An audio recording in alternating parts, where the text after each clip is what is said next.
pilote instructeur Albert Ukena vit la plupart de son temps au milieu des nuages, aux commandes de son hydravion, mais c'est les pieds sur terre qu'il a franchi le cap de la construction. Dans son atelier du Gosier, Albert a conçu ses tout premiers ULM, émotion autour d'un premier baptême.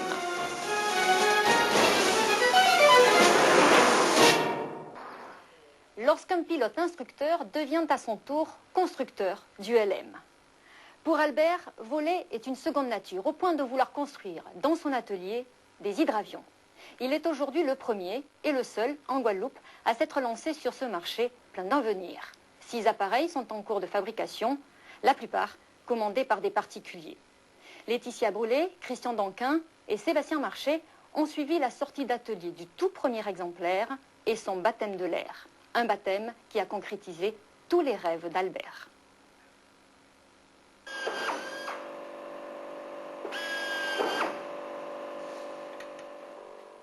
Alors, on est à Gosier et on est en train de construire des hydravions, des petits hydravions classés ULM. Je suis en train de monter les tableaux de bord, toute l'instrumentation qui est nécessaire pour pouvoir voler. Cela fait environ 6 mois qu'Albert Ukena s'est lancé dans la construction d'ULM. Mais sa passion est née il y a déjà bien longtemps. La passion pour l'ULM est née en même temps que l'ULM, c'est-à-dire il y a à peu près une vingtaine d'années, quand les premières machines ont commencé à voler et qu'on a découvert ce milieu. L'ULM, c'était la possibilité de voler plus libre qu'avec l'aviation traditionnelle, de pouvoir aller se poser un peu partout en dehors des aérodromes reconnus. C'est surtout la liberté qui nous a attirés vers ce mouvement. Avant d'être constructeur, Albert est instructeur. Cela fait 13 ans qu'il a quitté la Bretagne pour s'installer en Guadeloupe et ouvrir son école de pilotage. Sa compagne fait partie de l'aventure depuis le début. C'est sur un terrain d'ULM qu'on s'est rencontrés. Donc moi, si j'étais allée sur ce terrain, c'est parce que déjà j'étais attirée par tout ce qui volait. Et donc c'est comme ça qu'on s'est connus. J'ai passé mon brevet de pilote et puis après on s'est mis dans la construction et ça m'intéresse. Donc c'est vrai qu'il a aussi transmis le virus de la construction. Le fait de faire quelque chose qui après va voler, c'est encore plus intéressant. Et puis bon, c'est sûr qu'il faut être très vigilant pour faire ce genre de choses. Mais bon, quand on regarde les plans, quand on regarde tout ce qu'il y a à faire, il suffit de suivre la notice et puis finalement, c'est pas si compliqué que ça, quoi. Ce qui pourrait s'apparenter à un jeu d'assemblage géant représente en réalité un travail de titan qui requiert de bonnes connaissances. Là, c'est le montage des ailes, c'est la partie la plus importante de l'avion. Comme chacun sait, ce sont les ailes de l'avion qui nous tiennent en l'air. Et donc on doit apporter un soin tout particulier à la construction de cet élément. Et si aujourd'hui Albert se retrouve concessionnaire d'une grande marque d'ULM, c'est grâce à son savoir-faire. Il est d'ailleurs le seul constructeur des Antilles. Il faut beaucoup de précision, bien entendu, mais il faut également assurer un travail très soigné, parce que l'état de surface conditionne l'écoulement de l'air sur l'aile. Et tout est là, en fait, toute la performance de l'avion va tenir à des détails comme ça. De la précision, de la rigueur, Albert aime le travail bien fait. Ceux qui collaborent avec lui le savent bien. Trop près. C'est trop près. C'est trop près. Dès que je me sens regarder, je fais que des conneries. Ouais, mais si je te regarde, c'est pour pouvoir t'aider. Ouais, je sais bien. C'est pas pour te... Tu sais bien. C'est pour pouvoir te dire, bah ça, fais-le autrement, ça ira mieux, quoi. Toi, tu fais ça, faut pas faire ça. Dès que je t'ai senti arriver, j'ai fait une connerie. Faut jamais repasser où t'es passé, jamais. Là, tu passes, et après tu repasses en chevauchant. Ouais, parce que le jet, il est jamais régulier, il faut... Bah, il peut être régulier, ouais. C'est à toi de faire en sorte que ça chevauche jusqu'il faut. Faut pas être trop près, hein, d'accord? Ouais. On est loin des usines et des fabrications à la chaîne. Dans cet atelier, la dimension humaine et artisanale prend tout son sens. Albert supervise et vérifie le travail de son équipe, car dans la construction aéronautique, il n'y a pas de place pour le hasard. Ouais, ça plaquera mieux. Ouais. Il y a juste ici où... Il y aura une découpe à faire, je pense. Éventuellement, ouais. Voilà. Ouais.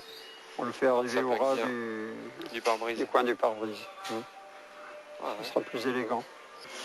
Ça, c'est très très long comme travail à faire. Une portière, ça a l'air de rien, mais Et d'ajustage. C'est beaucoup d'ajustage. Une portière dans un avion, ça doit fermer parfaitement. C'est très important. Et donc, on passe énormément de temps à ajuster des petites choses comme ça. Albert est polyvalent, montage, peinture, circuit électrique et moteur. Cet appareil n'a plus aucun secret pour lui. Voilà. Un appareil qui aujourd'hui ressemble davantage à un petit avion qu'à un deltaplane. La construction d'un ULM nécessite environ 1500 heures de travail, mais ça n'a pas toujours été le cas. Les machines ont beaucoup évolué, heureusement d'ailleurs, parce que les machines du début, je ne sais même pas si on osera encore voler avec. Maintenant, on a des machines qui sont tout à fait devenues adultes, qui sont des petits avions sympathiques et performants. Et voilà les bécanes avec lesquelles on volait au début quand je suis arrivé. Il ne fallait pas avoir le trac. La navigation aux Antilles présente de nombreux avantages. Des conditions climatiques idéales et une multitude de plans d'eau adaptés. Et même si ce marché de l'hydravion est encore embryonnaire, de plus en plus d'insulaires s'y intéressent. L'une est destinée à un professionnel, un gars de Saint-Barthélemy qui en a commandé une pour exercer son métier d'instructeur. Les autres, par contre, sont des particuliers qui souhaitent se faire plaisir avec leur hydravion, aller se promener d'une île à l'autre, voilà, tout simplement. Il faut savoir qu'ici, dans les îles, il y a beaucoup de gens qui sont déjà pilotes. Il y a beaucoup de gens qui sont formés au pilotage, parce que quand on vit dans les îles, ça semble incontournable. Et là, maintenant, on leur offre des avions dont ils peuvent être propriétaires, avec lesquels ils vont pouvoir se poser également sur l'eau, pour finalement le prix d'un gros 4x4. Nous retrouvons Albert à la base nautique, là où est installée son école de pilotage. Après 5 mois de fabrication, son premier ULM va voler. En tout cas, Albert l'espère. Dernière inspection de l'appareil. Oui, ben aujourd'hui c'est le grand jour. Après 5 mois de travail, on va enfin le mettre à l'eau. On va voir s'il vole bien surtout. C'est un grand moment. Ouais, ce sont les premiers essais aujourd'hui. On va faire ce qu'on appelle juste un petit saut de puce, c'est-à-dire voler au ras de l'eau pour voir si tout fonctionne bien, si les commandes répondent bien. Et après, on envisagera un vol plus long.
Super, il déjauge très très bien, le décollage s'est très bien passé, très rapide.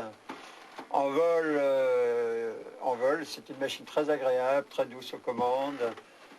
Maintenant, on va pouvoir explorer tout le domaine de vol de la machine plus à fond dans les jours qui viennent. Mais c'est très prometteur.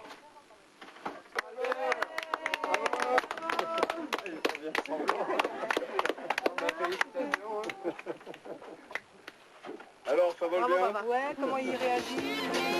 Paris réussi, Albert Huquena, ce jour-là, a concrétisé un rêve, une toute nouvelle aventure qui commence.